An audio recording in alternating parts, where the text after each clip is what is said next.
안녕하세요. 제 이름은 임세진이고요. 몇 가지 말씀을 드리고 강의를 진행을 하도록 하겠습니다. 첫 번째, 뭐 당연한 이야기겠지만 기본소는 보셨다라고 간주를 하고 설명드릴 겁니다. 나는 기본소를 전혀 보지 않았습니다. 그러면 이 과정을 따라갈 수가 없어요. 다만 제가 이것은 알고 있어요. 기본소를 보셨다라고 하더라도 내용은 거의 기억 안 나겠죠. 그거는 감안해서 제가 강의를 할 겁니다. 다음 두 번째, 이 자리에 앉아 계시는 이유는 2차 시험은 모르겠고 1차 시험은 합격을 해야 되겠다.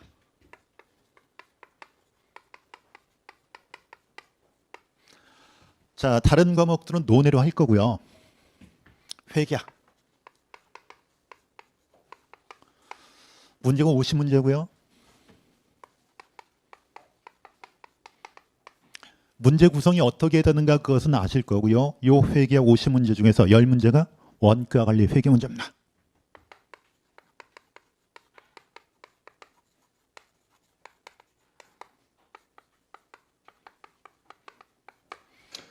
(2019년도) (2020년도)까지는요 원가 관리 회계 문제가 조금 어렵게 출제가 됐습니다. 어렵게 출제가 되니까 학생들이 공부를 안 하는 거예요.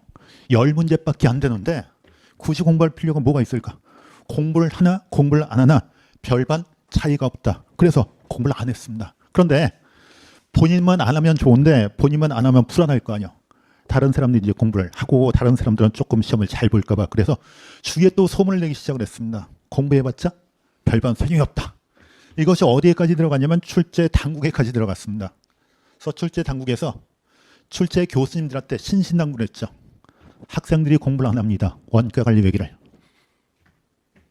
그럼 이게 과목으로 들어가 있는 의미가 전혀 없을 것 같습니다. 그래서 제발 좀 쉽게 내주십시오. 그래서 2020년도부터 문제가 조금씩 쉬워지기 시작을 했고요. 작년도에도 올해도 별반 문제가 어렵지 않았습니다. 자, 이 중에서 몇 문제 정도는 맞힐 생각을 하셔야 되냐면 8문제.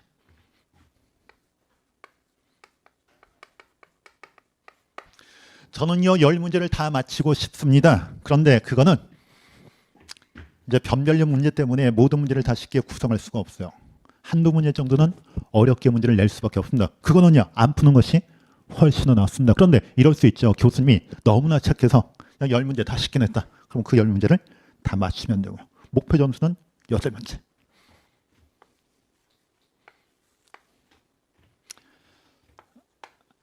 자, 책의 구성이 어떻게 되어 있는가 이걸 좀 말씀을 드리면 책이 3권으로 구성이 되어 있는데 첫 번째 이론편,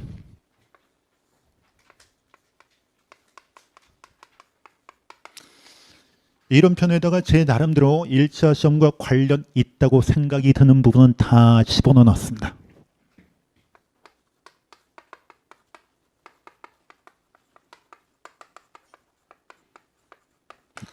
그래서 굳이 기본서 보실 필요 없이 예반처대로 정리를 하시면 1차 시험과 관련된 내용은 거의 다 정리가 될 겁니다. 그런데 이럴 수 있어요. 저는요 이론편을 봤는데 좀 축약이 되어 있어가지고 도저히 이해가 안 갑니다. 그런 파트만 기본서를 찾아보시면 돼요. 다음에 문제집.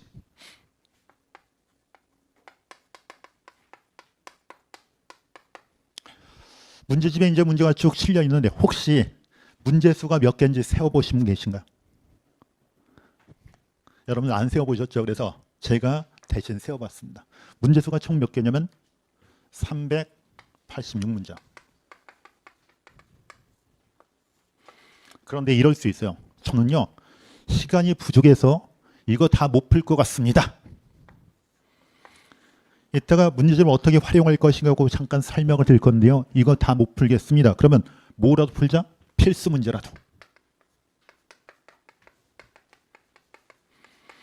그럼 뭐가 필수 문제인데 문제집을 잠깐 보시면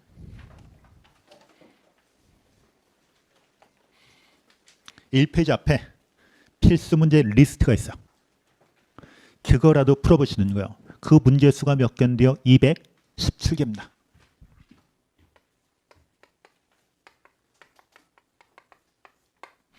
근데 필수 문제는요 제가 문제집에다만 적어 놓은 것이 아니고 책이 한 권이 더 있어요. 해답집.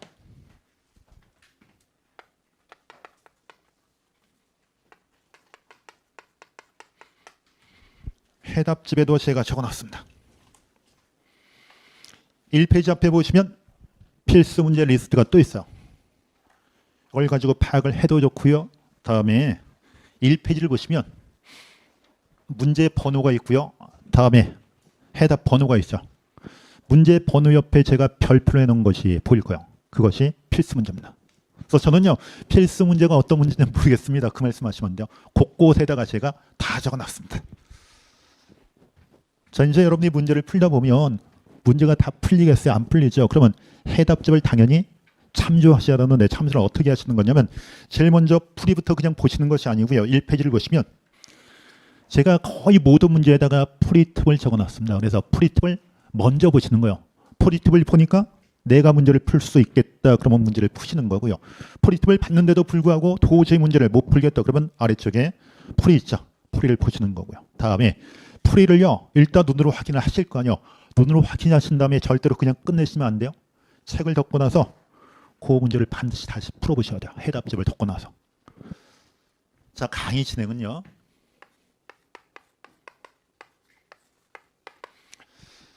아주 기본적인 사항까지 설명드릴 시간적 여유가 전혀 없습니다. 그런 거를 뭐 여러분이 원하지도 않을 거고요. 1차 시험과 관련된 중요 내용들은 제가 다 설명을 드릴 거고요. 다음에 이론편에 예제가 있어요. 예제 중에서 중요 예제들 제가 풀어드릴 거고요.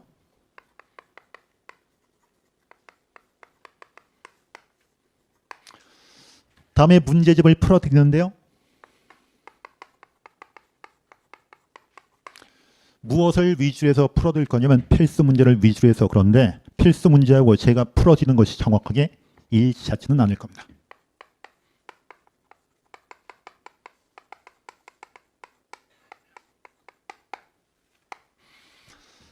다음에 문제를 풀어드리는데요. 1차 시험은요. 보신 분들이 뭐 거의 대부분이겠지만 시간의 제약이 어마어마합니다. 그래서 기본세 풀이 방식 그대로 1차 시험장에 들어가서 내가 문제를 풀겠다. 그러면 시간 내 문제를 풀기 어렵습니다. 그래서 가급적 어떻게 설명드릴 거냐면 실전용으로.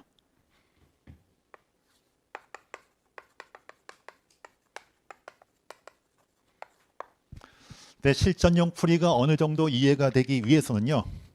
요 기본수의 풀이 방식이 있죠. 얘가 어느 정도 머릿속에 들어가 있어야 돼요.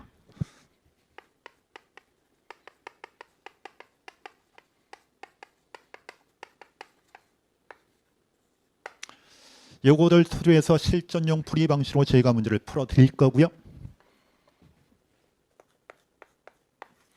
다음에 강의를 듣고 나서 복습을 뭐 당연히 하셔야죠. 나는 강의만 들을 것이다. 복습은 안 할 것이다. 무엇과 똑같냐면 저는요 시험에 붙기 싫습니다. 그것과 똑같습니다. 복습은요. 제가 기본 과정부터 항상 강조드렸던 거 2번씩 복습하자. 보자. 보자.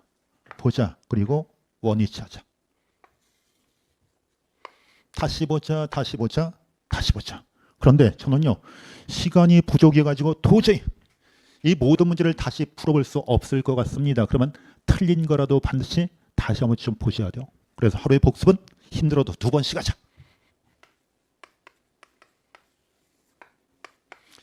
저는요 강의를 듣고 복습은 나중에 몰아서 한꺼번에 할 겁니다. 나중에 뒷감당 할 수가 없어요. 그래서 가급적 힘들어도 하루의 복습은 2번씩 하시고요. 그리고 반드시 좀 표시해 두셔야 돼요. 무슨 표시를 해야 되는데 문제 옆에다가 이 문제를 내가 풀었는지 즉 맞췄는지 틀렸는지. 왜냐하면 일반적으로 반드시 그렇지는 않지만 맞힌 거는요 나중에 맞힐 확률이 높고요. 틀린 거는 나중에 틀릴 확률이 높아요. 그래서 틀린 것은 나중에 그 부분만 집중해서 좀 보셔야지 실력을 확 끌어올릴 수 있다고요. 그런데 지금 표시를 안 해놓으시게 되면 나중에 이거 표시하기가 어렵습니다. 그래서 지금 문제를 풀 때마다 내가 풀었는지 아니면 못 풀고 틀렸는지 반드시 좀 표시해 놓으시고요. 그 다음 회적으로 넘어갔다. 마찬가지죠. 그래서 제 생각은요. 연거푸 3번 맞췄다. 그러면 그 다음에는 맞출 확률이 확 올라갑니다. 그래서 이거를 풀 때마다 좀 표시해 두시고요. 그 다음에 이런 감이 오는 문제가 있을 거예요. 야, 이 문제는 너무너무 중요하다. 그래서 내가 나중에 반드시 풀어봐야 되겠다. 그럼 별표를 놓으시고요. 그리고 이런 문제가 있어. 아, 문제 자체는 굉장히 좋은데 이 문제가 나오면 내가 아무리 숙달을 해도 도저히 시간 내에 못 풀 것 같다. 그거는요, 그 반복해서 보실 필요 없는 거 아니야? 숙달해서 봐봤자 시간 내에 도저히 못 풀겠다. 푸는데 한 4, 5분이 걸린다. 그거는요, 아예 지워버리는 거예요. 나중에 풀 필요 없을 거 아니야. 그런 표시를 지금부터 좀 해두셔야 되고요. 다음에 이 과정이 끝날 때까지요, 이 책을 몇 번 정도 보셔야 되냐면 3번 정도는 보죠. 3번.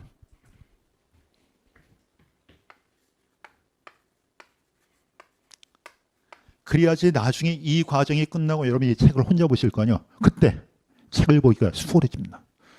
3번 보는 거 쉽지 않을 것 같은데요. 의외로 쉽습니다. 기본서 3번 보는 것보다 이 객관식을 3번 보는 거에 그것이 훨씬 더 쉬워요.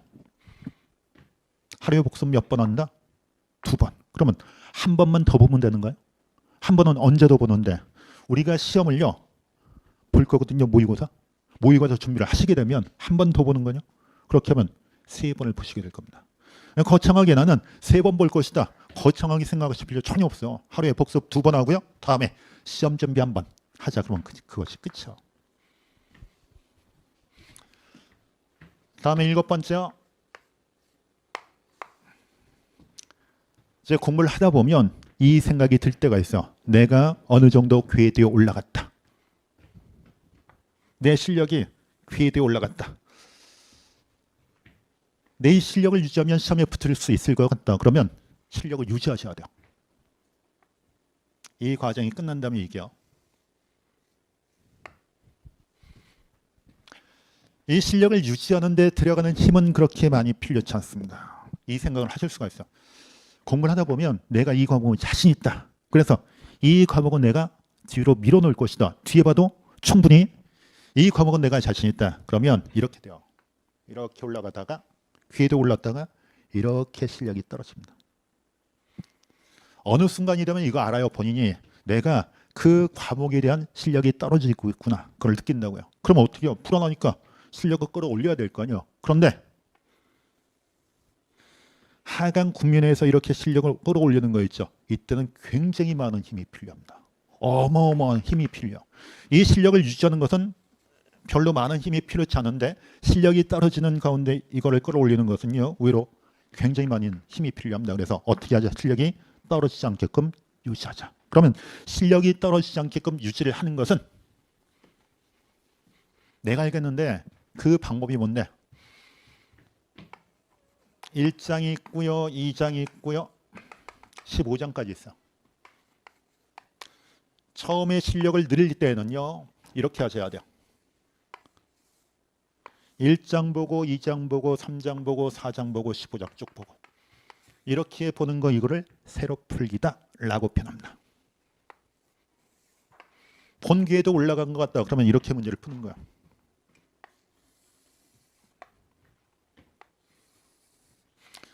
여기에서 한두 문제 뽑아가지고 풀고요. 한두 문제 뽑아가지고 풀고요. 한두 문제 뽑아가지고 풀고요. 매일 이렇게 푸는 거예요. 이거를 가로 풀기다 라고 표현합니다.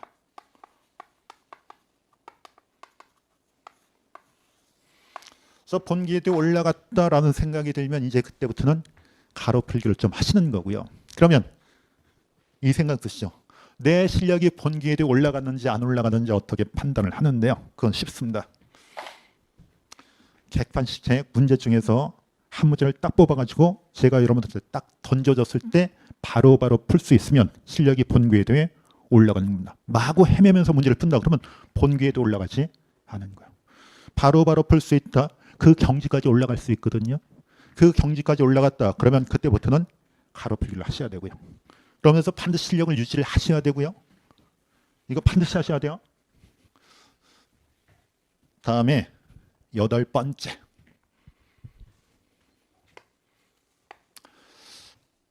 무엇을 미리 정해놓는 분들이 계시냐면 회계학에 3개의 과목이 들어가 있다.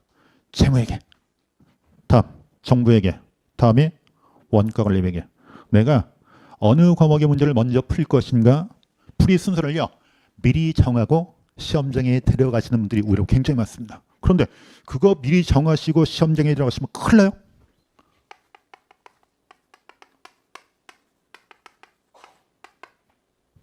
나는 이미 순서를 정했다. 1등, 얘 2등, 얘 3등. 그런데 시험 문제가 얘가 굉장히 어렵게 나오면 어떻게 할 거야? 그래서 이거 먼저 풀 거야? 아니라고요. 다른 거 먼저 푸는 거 아니야? 이거 먼저 풀게 된다면 나머지 과목은 거의 풀 수가 없습니다. 점수는 형편없이 나올 수밖에 없어요. 이건 뭐 당연한 얘기죠. 얘가 쉽게 나왔다 그러면 얘를 먼저 풀어야 되고요. 그 다음에 얘가 쉽게 나왔다 그러면 얘를 그 다음에 풀어야 되고요. 내가 이 과목을 먼저 풀라고 생각을 했는데 이 과목이 어렵게 나왔다 그러면 이거 제일 마지막에 풀어야 되는 거 아니야? 마찬가지로 나는 원가를 먼저 풀 것이다. 그 생각하시고 시험장에 들어가시면 안 돼요. 얘가 쉽게 나오면 얘를 먼저 푸셔야 돼요. 그 다음에 얘가 쉽게 나오면 얘 푸셔야 되고요. 그 다음에 얘가 어렵게 나오면 얘 제일 마지막에 풀어야 되는 거냐. 그래서 어떻게 한다? 순서는요. 시험장에 들어가서 정한다.